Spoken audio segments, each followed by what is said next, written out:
안녕하세요. 저는 41살에 의류 사업을 하고 있는 남자입니다. 그리고 저와 작년까지만 해도 함께 있었던 여자와 이혼을 하고 다시 새로운 삶을 살아가고 있는 중입니다. 제가 여기에 사연을 올리게 된 이유는 그 사람들의 행동에 대해 여러분들께 알려드리고자 신청하게 되었습니다. 사람의 탈을 쓰고 어떻게 이런 일까지 저지를 수 있었는지 너무 황당하기만 하네요. 작년까지 함께 했었던 아내와 결혼한 지는 2년 되었었고요. 알고 지낸 지는 3년 정도 되었으니 거의 5년을 서로 얼굴 보며 지냈었어요. 그리고 재혼이었고 재혼하기 전에 함께 있던 아내는 불의의 사고로 세상을 떠났었어요.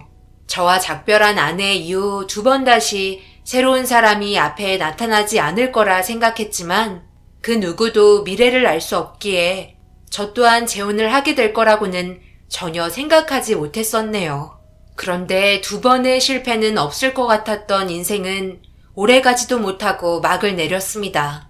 제가 왜 여기에까지 글을 쓰게 되었는지 듣게 되신다면 입이 다물어지지 않을 정도로 엄청난 충격을 받게 되실 것 같네요. 아내와 결혼을 하기까지도 쉬운 건 아니었어요. 워낙 잘 사는 집안이었고 저희 집안과는 비교 자체가 안 됐으니까요. 그리고 아내 위로 형님만 3분이라 저를 바라보는 시선이 좋지만은 않았습니다. 그래도 서로 사랑하는 만큼 계속해서 밀어붙이면 좋은 결과 가져올 것 같아 아내와 오랜 시간 설득 끝에 결혼까지 하게 되었습니다. 결혼 이후 처음에는 눈치 보느라고 많이 힘들었어요. 그 이유는 처가댁이 저와 같은 의류 사업을 하고 있었고 같은 직종이다 보니 여러 가지 대화하는 부분에서 통하는 건 많았지만 제가 운영하고 있던 작은 매장은 손님이 많지 않아 경제적으로 힘든 경우가 많았습니다. 그와 다르게 처가에서 운영하는 매장은 장인어른이 주측으로 관리를 하고 계시며 형님분들께서 뒤에서 도와주시고 계신 정도입니다. 저와 다르게 국내에서도 손님들이 많은 편이지만 거의 대부분 수익은 해외로 수출하면서 이익을 창출하고 있어요. 아내는 따로 자기만의 개성을 살려 의류 사업을 시작했지만 생각보다 잘 되지 않았었어요. 저희 건너편 매장이었기 때문에 멀리에서만 봐도 손님이 없다는 걸 알 수 있었죠. 같은 동종 업계였고 워낙 옷들이 독특해서 살짝 관심이 있었는데 생각보다 대화도 잘 통했고 나중에는 함께 디자인을 해서 판매까지 하게 되었었죠. 반응도 나쁘지 않아 자연스럽게 계속해서 함께 일을 하다 보니 어느새 서로의 마음을 확인하게 되었고 설득시키는데 힘들었지만 그래도 결혼까지 할 수 있었습니다. 결혼 이후 장인어른은 운영하고 계시는 사업을 함께 하길 원하셨지만 형님들의 따가운 시선에 차마 발을 들이지 못했습니다. 그리고 아내와 함께 매장을 운영하는 것 또한 나쁘지 않았어요. 뭐든지 혼자보다 둘이 좋았고 괜찮은 아이템도 많이 나왔으니까요. 가끔 손님들께 반응이 나쁘지 않은 디자인의 옷이 나오게 되면 다른 곳에서도 대량 주문이 들어오기도 합니다. 그때 받는 희열은 말로 표현할 수 없을 정도였죠. 처가댁이 워낙 잘 사는 집안인 건 알지만 그렇다고 아내가 자기 부모의 도움을 받으려 하지는 않았어요. 워낙 독립적인 성향이 강해서 그런지 몰라도 매장 하나 차렸을 때도 혼자 벌어 가게를 차릴 정도였으니까요. 부모 입장에서 충분히 도와줄 수 있는 거지만 자기 딸의 입장을 최대한 많이 존중해 주시는 분이셨습니다. 그런데 어느 순간부터 운영이 잘 되던 장인의 사업이 계속해서 휘청거리는 걸 알 수 있었어요.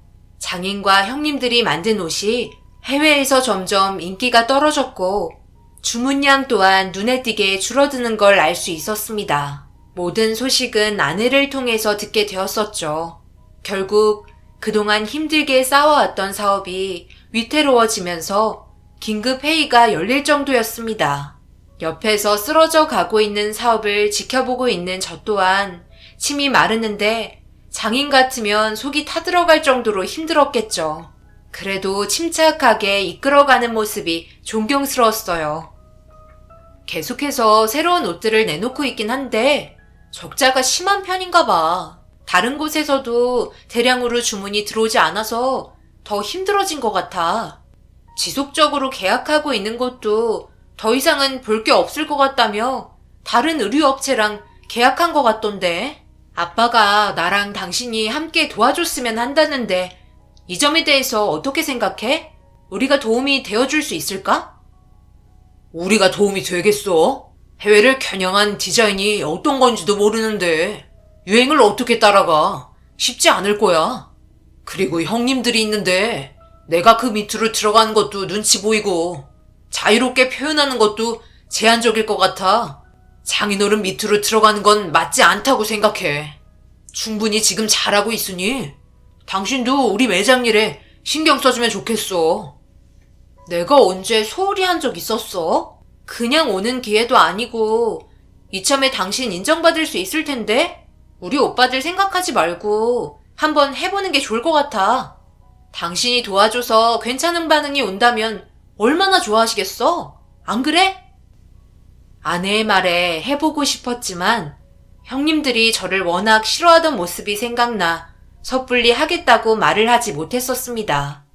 이런 내 마음을 아는지 장인이 저를 개인적으로 부르셨고 다시 한번 부탁하게 되면서 아내와 함께 해보기로 결정하게 되었어요.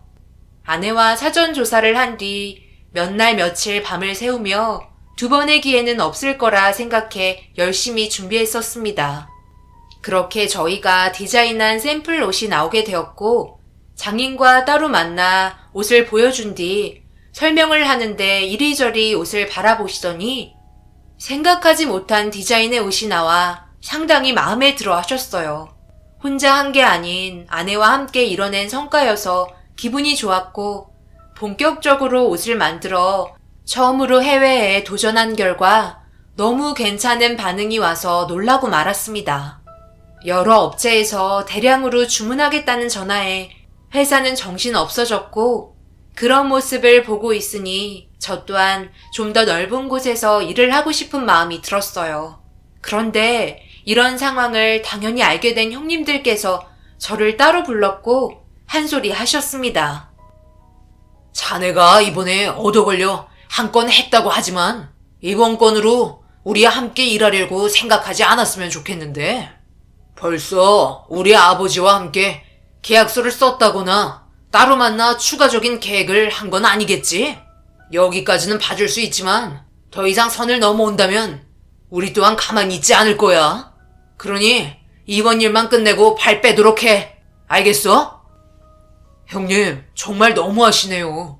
저조차고 장인어른 도와드린 것도 아니고 한 가족이고 부탁해서 아내와 함께 잠도 못 자가면서 열심히 만들었는데 좋은 말을 해주기는커녕 되려 안 좋은 말만 하시니 솔직히 너무 서운합니다. 내가 자네 속셈을 몰라서 그런 줄 알아.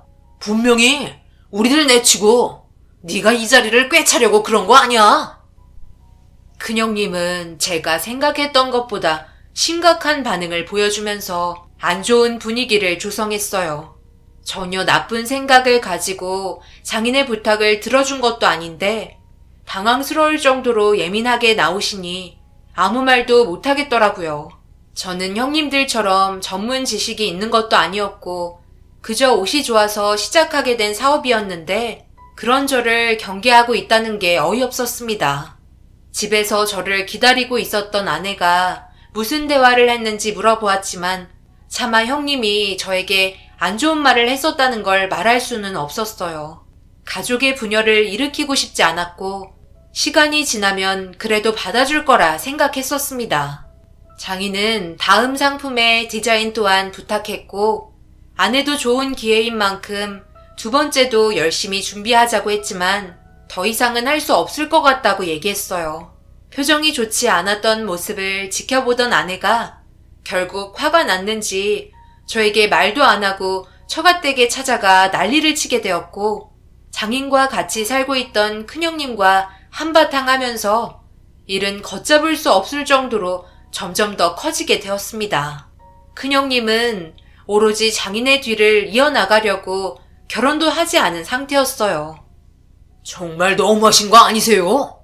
여태껏까지 제가 아버지 뒤에서 이 사업을 이끌어왔는데 저에게 한마디 상의 없이 무작정 저놈에게 디자인을 맡겨요? 딱 봐도 별로더만. 잠깐 반응 좋았다고 다음 것까지 맡기는 건 아니죠. 그럼 너는 우리 회사가 망했으면 좋겠다는 거야? 어려운 시기에 숨이라도 쉴 수 있으면 감사해야지. 그리고 내가 우리 김서방에게 부탁한 건데 너 지금 뭐라고 그랬냐? 저놈? 김서방이 너 친구냐? 여태껏까지 이 회사가 너 혼자 이끌어온 거야? 수많은 직원들과 함께 땀 흘리며 여기까지 끌고 온 걸 너 혼자 했다고 생각하지 마라. 당장 사과하고 앞으로도 내가 개인적으로 사이한테 부탁한 건 너희들 전부 조금이라도 토달지 말거라. 이건 명령이야. 김서방 앞에 두고 내 자식 지금 쪽 주는 거야? 우리 애들이 뭘 잘못했는데 열심히 한 것밖에 없고 자기들한테 의견 무시하고 독단적으로 결정한 당신이 문제인 거지. 왜 우리 아들들한테 뭐라고 그러는 거야? 김서방, 자네 그렇게 안 봤는데 머리가 이렇게밖에 안 돌아가나? 우연히 하나 얻어 걸린 거 가지고 지금 으쓱대는 거야 뭐야? 이런 분위기 만들어야 속이 시원하겠어? 자네 얼굴 꼴도 보기 싫으니까 당장 나가. 그리고 세영이 너도 생각 좀 하고 행동해. 오냐오냐 키워줬더니 오빠들 무서운 줄 모르고 기어오르려 들어. 앞만 보지 말고 어떻게 될 건지 생각 좀 하고 움직여. 아내가 처갓댁에 가는 순간 예상은 했지만 엄청난 폭풍을 몰고 오게 될 거라곤 전혀 생각하지 못했습니다. 결국 이 문제로 집안 분위기는 걷잡을 수 없을 정도로 심각해졌고 가라앉지 않고 있던 형님들과 장모의 분노는 점점 더 심해졌어요. 이런 와중에 장인은 저에게 계속해서 다음 상품의 디자인을 맡겼고 아내는 형님들과 장모는 신경 쓰지 말고 지금 당장 해야 될 것만 하자고 저를 설득시켰습니다. 결국 나중에는 분명 다시 예전처럼 좋아질 거라는 믿음 하나로 장인의 회사에 도움을 주기 위해 아내와 함께 정말 열심히 일했었어요. 그 기간 동안 함께 운영하고 있던 매장의 문을 잠시 닫게 되었고 장인의 회사에 출퇴근을 하면서 지냈습니다. 어쩔 수 없이 형님들과 얼굴을 마주칠 수밖에 없었지만 그렇다고 무시한 적 단 한 번도 없이 얼굴 볼 때마다 깍듯이 인사했습니다. 분명 언젠가 마음의 문을 열어줄 거라 생각했었기 때문이죠. 그런데 두 번째 만들게 된 상품 또한 좋은 반응을 얻게 되면서 순식간에 형님들은 뒤로 밀려지면서 장인의 눈 밖으로 벗어나고 말았어요. 불만이 가득했던 형님들 또한 장인의 말을 한 번에 듣지 않고 반항을 하면서 회의를 하던 도중 엄청난 일이 벌어지고 말았습니다. 회사 직원들이 모두 참여해서 형님들과 저는 다음 상품을 만들어 투표를 진행해서 더 많은 표를 얻은 상품을 출시하기로 장인의 지시에 따라 움직이게 되었습니다. 결국 이 문제로 회사 내에까지 분열이 생기고 말았어요. 저를 지지해주는 분들이 있는 반면 형님들을 지지해주는 분들과 나눠지게 되었고 다음 상품을 만들어 고객들의 호응이 좋은 쪽이 해외로 나갈 수 있었습니다. 당연히 좋은 시선이 더 많이 있었어요. 미꾸라지 한 마리가 들어와 회사 분위기 망친다며 저를 좋아하지 않는 분들이 대부분이었으니까요. 아내는 신경 쓰지 말고 하던 대로 하면 된다고 얘기했지만 그게 말처럼 쉬운 문제는 아니었습니다. 장인의 지시 때문에 저를 지지해주는 분들 말고는 전부 마지못해 움직이고 있었으니까요. 아무것도 바라지 않고 그저 장인의 회사가 잘 되길 바라는 마음에 도와주고 싶었던 건데 디자인을 전공하고 꽤나 이름 있는 곳에서 오랜 시간 근무하고 장인의 회사에서 일을 하시는 분들도 많아서 그런지 고졸에 제가 하고 싶었던 의류 매장 하나 차려 소소하게 사업을 했던 보잘것없는 놈이 갑자기 장인 옆에 있다는 게 마음에 들지 않았던 것 같습니다. 하지만 그런 시선 전혀 신경 쓰지 않았어요. 아내의 말처럼 지금 현재의 최선을 다했고 그렇게 형님들과 경쟁하게 되면서 만들어진 상품을 고객들에게 보여주면서 투표가 진행되었습니다. 하루의 시간 동안 진행이 된 투표를 모두가 모인 자리에서 시작되었고, 충격적이게도 저와 아내가 만든 상품이 월등히 높은 투표율을 보여주면서 믿을 수 없는 결과에 입이 다물어지지 않았습니다. 고객님들이 저희 상품을 선택한 이유는 디자인도 좋지만 어느 상황이건 잘 어울릴 것 같다는 평가였고, 형님들이 만든 상품은 실용적이지 못할 것 같다는 평가가 대부분이었습니다. 속으로는 너무 기분이 좋았지만 저를 바라보는 시선들 앞에 좋아하는 표정을 보일 수는 없었어요. 그리고 그때 이후로 형님들과 함께 일을 했던 분들이 저와 함께 일을 하고 싶어 했고, 형님들의 존재감이 없어지는 걸 옆에서 계속해서 지켜보는 건 저도 도저히 할 짓이 못돼 장인에게 더 이상은 못할 것 같다고 얘기했어요. 밤새가며 작업하는 것도 힘들었지만 모두에게 사랑받는 상품을 만들게 되었어도 즐겁지 않다는 게 제일 괴로웠습니다. 그렇게 장인과 신중하게 대화를 한 뒤 다음날부터 아내와 함께 저희가 운영하던 매장을 다시 오픈했어요. 아내는 인정받을 수 있는 좋은 기회를 왜 걷어차냐며 불만이 가득했지만 가족과의 불화를 더 이상 키우고 싶지 않았습니다. 그런데 이건 제가 그만한다고 되는 문제가 아니었어요. 믿을 수 없는 일이 벌어졌고 제가 디자인한 새로운 옷을 기다리고 있는 고객들이 많아지면서 난감한 상황이 발생되었네요. 내가 이렇게 급하게 부른 건 자네도 봤겠지만 새로운 옷을 기다리고 있는 고객분들이 상당히 많아졌네. 그런데 이렇게 그만둔다는 건 고객들에게 등을 돌리는 거고 회사에도 좋지 않은 영향을 받을 수 있다는 거 말 안 해도 잘 알고 있을 텐데 앞으로 함께 일하지 않겠다고 하면 우리 회사는 얼마 지나지 않아 무너질 게 뻔한데 자네도 그런 모습 보고 싶지는 않잖아. 자네가 나와 함께 정식으로 계약하고 일했으면 좋겠는데 이번 기회는 정말 2번 다시 오지 못할 수도 있다고. 생각해 주시는 건 정말 감사한데요. 저는 아버님 회사에 다니고 있는 직원분들처럼 좋은 스펙도 없고 그냥 골목에서 작은 매장 하나 차려 제가 디자인한 옷 몇 개 파는 게 전부인 사람입니다. 당연히 그분들과 비교했을 때 전문 지식도 떨어지고 제가 할 수 있는 범위도 많이 좁을 거예요. 지금까지는 어떻게 고객들의 눈에 띄었을지 모르겠지만 장기적으로 봤을 때 계속해서 좋은 상품이 나올 거라는 보장은 없을 것 같네요. 회사도 중요하지만 저에게는 가족 또한 중요합니다. 이 문제 때문에 형님들과 장모님께 안 좋은 이미지로 바뀌어서 하루하루 사는 게 정신적으로 너무 힘든 건 사실이에요. 차라리 저보다 더 좋은 사람 찾으셔서 회사를 운영하셨으면 좋겠어요. 돈보다 가족이 더 중요하잖아요. 제 말을 묵묵히 듣고 있던 장인은 결국 제 의견을 존중해 주었고 옆에 있던 아내는 그렇게까지 눈치 안 봐도 된다고 했지만 결혼 이후 장인에게 인정받은 것만도 만족한다며 자리에서 일어났습니다. 그런데 저희 대화를 듣고 있던 큰형님과 장모님이 저를 기분 나쁘게 쳐다보고 있었고 급하게 자리에서 일어나 집으로 돌아가려던 찰나 장인이 급할 때는 도움받을 거라는 말 한마디 하시고 저를 놔주셨네요. 그런데 마지막 그 말이 기분 좋게 다가오지는 않았어요.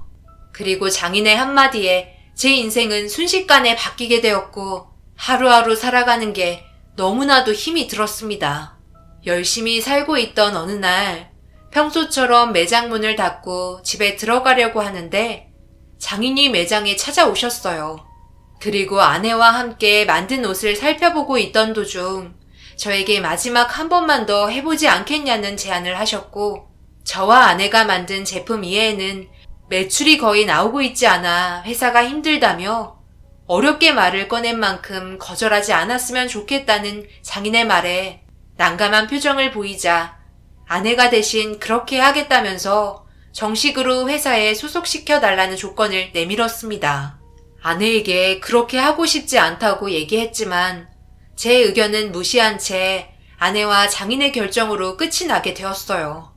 결국 아내와 집으로 돌아오는 동안에도 많은 대화를 했지만 쉽게 조율이 되지 않았고 이런 상황들이 너무 답답해 편의점에 들려 맥주 좀 사가지고 들어가겠다며 아내를 먼저 집으로 들여보냈어요.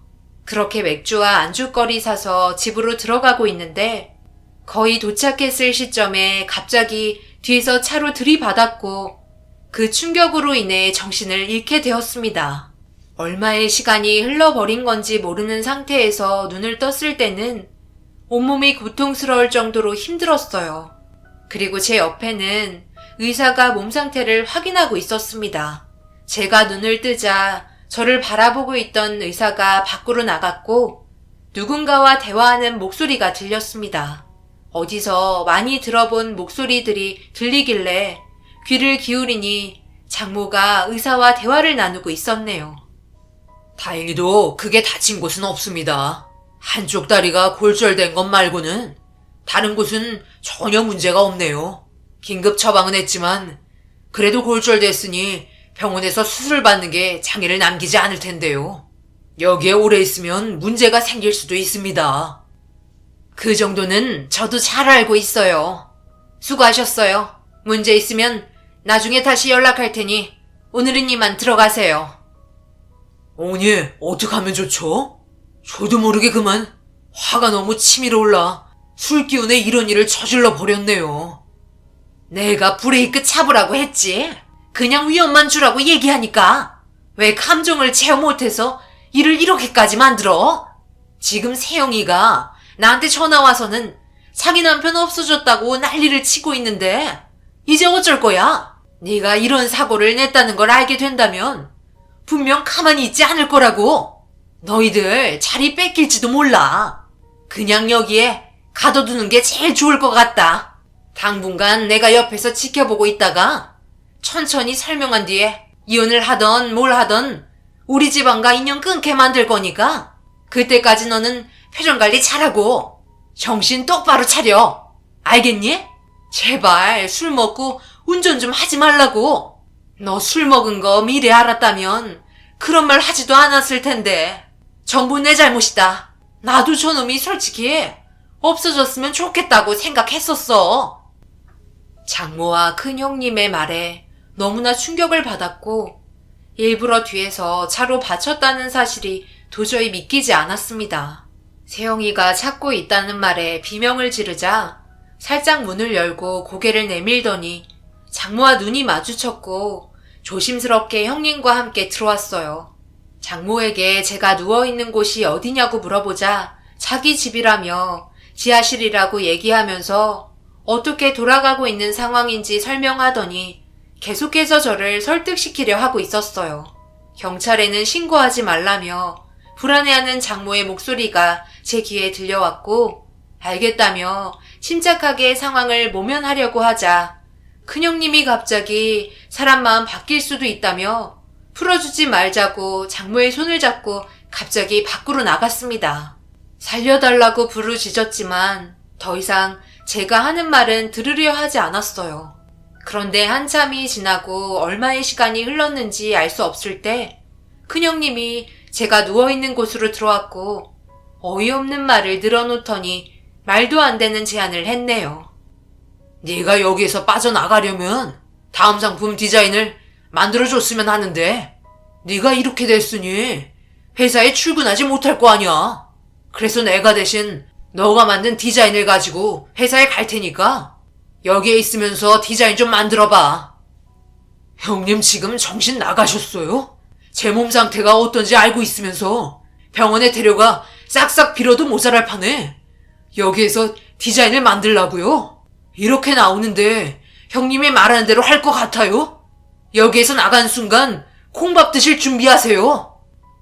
네가 뭔가 착각하고 있는 것 같은데 여기는 아버지 집이 아니야. 다른 곳이지.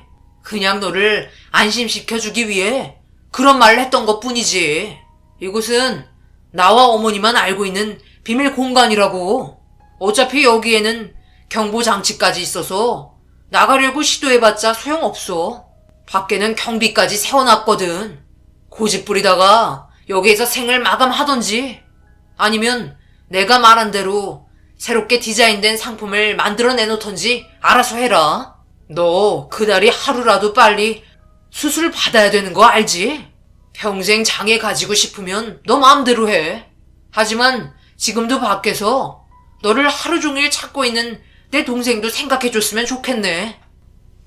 형님의 말에 주먹을 날리고 싶었지만 몸이 말을 듣지 않았어요. 저를 찾고 있을 아내 또한 너무 걱정이 돼서 어쩔 수 없이 고개를 끄덕였고 디자인에 필요한 물품들을 건네받은 뒤 좋지 않은 몸으로 쉬지 않고 새로운 상품의 디자인을 만들어 나갔습니다. 아내와 함께 하다가 혼자서 하려니 어려움도 많았지만 그래도 완성하게 되었고 완성된 디자인의 상품을 받으러 온 큰형님은 아무 말 없이 가져가더니 다음 지시가 있을 때까지 기다리라며 처음 약속한 거래와는 달랐습니다. 이런 상황을 겪게 되니 저도 더 이상은 참기가 힘들었고 어떻게 해서라도 탈출을 해야만 했어요. 그렇게 계획을 하고 있던 그때 장모와 형님이 문 밖에서 대화를 하고 있는데 아내의 목소리까지 들려왔습니다. 그리고 저는 오열을 하고 말았네요. 너는 지금 우리 집안이 무너지는 꼴을 보고 싶어서 그런 거야? 현실을 잘 보고 판단해야 돼. 여기는 아무도 못 찾아. 그냥 여기에서 우리는 최대한 이용만 해먹고 세상 떠나게 하면 된다고. 저놈은 절대 우리 용서하지 않을 거야. 이 문제로 인해 아버지가 한평생 끌고 오신 사업 망하게 할 거야. 너만 눈 감으면 된다니까. 무슨 말 하는지 잘 알았어.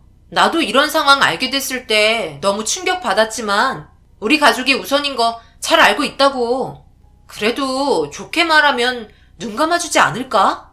꼭 이렇게 해야만 되는 거야? 내가 들어가서 잘 설명할게. 안 돼. 들어갔다가 무슨 일이 벌어질지 알고. 너도 이제 잊어버려. 더 이상 저놈에게 미련 두지 마. 좋은 남자는 많다니까. 아내는 결국 저보다 가족을 택했고 문 건너편에서 들려오는 아내의 목소리는 점점 멀어져만 갔습니다. 그래도 그동안 서로 믿고 의지한 세월이 있는데 한순간에 등을 돌리게 될 거라고는 전혀 예상하지 못했었네요. 아내 또한 저를 버리니 더 이상은 폐쇄된 공간에서 있을 수 없었어요. 모두를 용서할 수 없었고 무슨 수를 써서라도 그 사람에게 벌을 줘야만 했습니다. 한참의 시간이 지나 새벽 시간쯤 됐을 때 경비원들이 자리를 비우는 소리가 들리는 걸 확인하고 문을 열 수 있는 방법을 고민하던 도중 도저히 안에서는 문을 열 수가 없어 선택한 방법은 새벽 시간에 잠에 빠져 정신을 차리지 못하는 경비원들을 제압하는 것밖에는 없었습니다. 보통 도움을 요청했을 때 한 사람만 오기 때문에 계속해서 문을 두드렸고 한쪽 손에는 경보장치 선을 끊어버린 전깃줄을 들고 기다리고 있었네요. 안쪽에서 난리를 치자 짜증 섞인 목소리로 문을 열고 들어왔고 온 힘을 다해 넘어뜨린 뒤 경보장치를 들고 얼굴을 향해 날렸습니다. 얼굴에 맞은 경비원은 비명을 질렀고 그 틈을 타 밖으로 빠져나왔어요. 저를 찾으려고 달려오는 경비원들을 피해 어두운 산속에서 몸을 납작 엎드려 들키지 않게 숨을 죽였고 누군가에게 전화를 하고 있었습니다. 주위를 둘러보며 다른 곳으로 이동하는 틈을 타 아픈 다리를 이끌며 힘겹게 산 밑으로 내려와 도로가에 도착할 수 있었고 지나가는 차량에게 손을 흔들어 겨우 위기의 상황에서 벗어날 수 있었어요. 그렇게 경찰서에 찾아가 모든 사실을 알린 뒤 범행을 저지른 장모와 형님이 붙잡히게 되었고 아내 또한 제가 위험에 처한 상황에서 방조한 죄를 물었네요. 용서해달라며 눈물을 보였지만 그동안 당했던 수모를 생각하면 그렇게 할 수 없었습니다. 이 사실을 듣게 된 장인은 엄청난 충격을 받았는지 난리가 났고 저희 집안까지 뒤집히면서 돌이킬 수 없는 상황까지 오게 되었네요. 결국 세 사람 전부 법적인 처벌을 받게 되면서 상황은 끝이 났지만 아내에게 왜 그랬냐며 다시 한번 물어봤어요. 아내는 저를 사랑하지만 가족을 버릴 수는 없었다며 고개를 떨궜고 더 이상은 아무 말도 하지 않았습니다. 자신들의 이익을 위해 남을 이용하고 위험에 빠뜨린 그 사람들이 징역을 살고 나오면 또다시 범행을 저지를까봐 그것 또한 걱정이네요. 지금 현재 저는 아내와 이혼을 하고 모든 손해배상 비용을 받았지만 장애를 가지게 된 다리 한쪽 때문에 생활에 지장을 받고 말았습니다. 몸에 남아버린 후유증이 아직도 저를 힘들게 하고 있네요. 결국 장인의 회사도 이런 안 좋은 소문 때문에 끝까지 버티다가 부도가 나게 되었지만 만약 서로 좋게 했다면 지금도 잘 이끌어 왔을 텐데 너무 한심스럽습니다. 평생 동안 자신들이 저지른 잘못에 대해 반성하며 살길 바랄 뿐이네요. 제 사연 들어주신 분들, 자신의 욕심이 때론 과하면 안 좋은 상황까지 오게 된다는 걸 알아두셨으면 좋겠어요. 결국 완전 범죄는 이 세상에 없는 거니까요. 지금 현재 많은 분들이 어려움을 겪고 계실 텐데요. 힘내시고 언제나 뒤에서 여러분들을 위해 응원하겠습니다. 행복하시고 웃음 잃지 마세요. 감사합니다.